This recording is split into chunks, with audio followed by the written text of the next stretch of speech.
सलाम, नमस्ते, सत श्री अकाल। मैं हूं रजा और आप देख रहे हैं रजाग्राफी की middle east special report. Hamas हथियार डालने को तैयार हो गया है। उसने अपने तमाम साथियों से कह दिया है कि हथियार डालने के लिए तैयार हो जाओ। लेकिन यहाँ पर एक ट्विस्ट है। हमास ने कहा है कि हथियार हम उनको देंगे जो फिलिस्तीनी संगठन आगे आकर गाजा को चलाएगा और संभालेगा। यहाँ पर पेच फंस सकता है, लेकिन हमास पहली बार हथियार डालने को किसी शर्त पे राजी हुआ है। उधर सोमालियालैंड, अभी मैंने 4 दिन पहले बोला था, जब ये खबर ब्रेक करी थी मैंने कि सोमालियालैंड को मान्यता इजराइल ने दे दी है।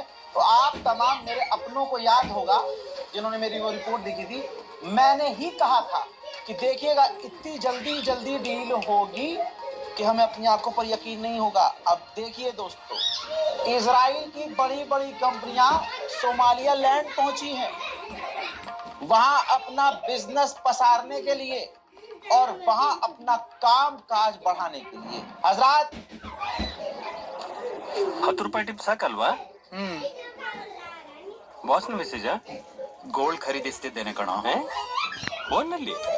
ಹೌದು, 10 ರೂಪಾಯಿಯಲ್ಲಿ. ಇವತ್ತಿನಿಂದ ದಿನ ತಗೊಳ್ತೇನೆ. 10 ರೂಪಾಯಿಯಲ್ಲಿ ಪ್ರತಿದಿನ ಗೋಲ್ಡ್. 18 से 22 घंटे के बीच इजराइल ने गज्जा पर खतरनाक बमबारी की है। इसके बावजूद इजराइल का प्लान ये है कि वो मार्च में गाजा पर पहले की तरह फुल स्केल पर बमबारी करना शुरू कर देगा।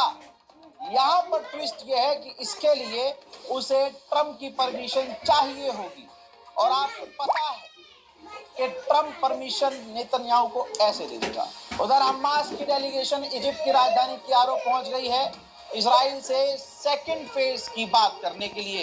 सीज फायर का सेकंड फेज शुरू करने की कोशिश कर रहा है हमास, लेकिन दूसरी तरफ इजराइल गाजा पर बमबारी कर रहा है।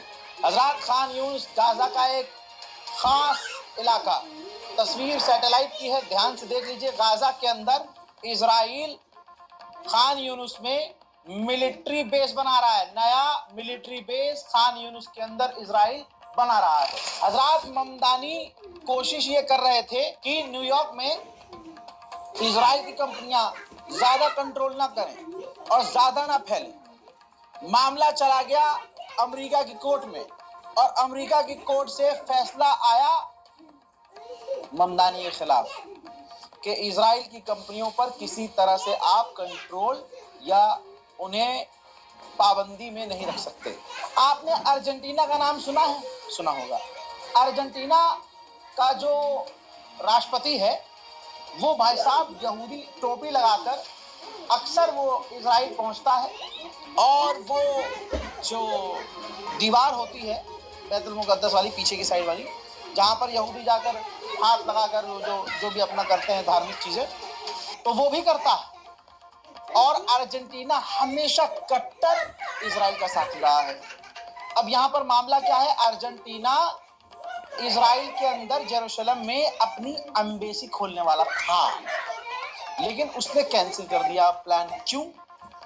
क्योंकि अर्जेंटीना का ही एक आइलैंड है थोड़ा सा दूर, उस आइलैंड पर ब्रिटेन का कब्जा है, और अर्जेंटीना बार बार उसे मांगता रहता है कि भाई हमारा आइलैंड है, दे दो हमें वापस। अब ब्रिटेन के द्वारा कब्जाए हुए आइलैंड पर इजराइल की कंपनी जाकर ड्रिलिंग कर रही है, वहां काम कर रही है, इसलिए अर्जेंटीना इजराइल से किलस गया।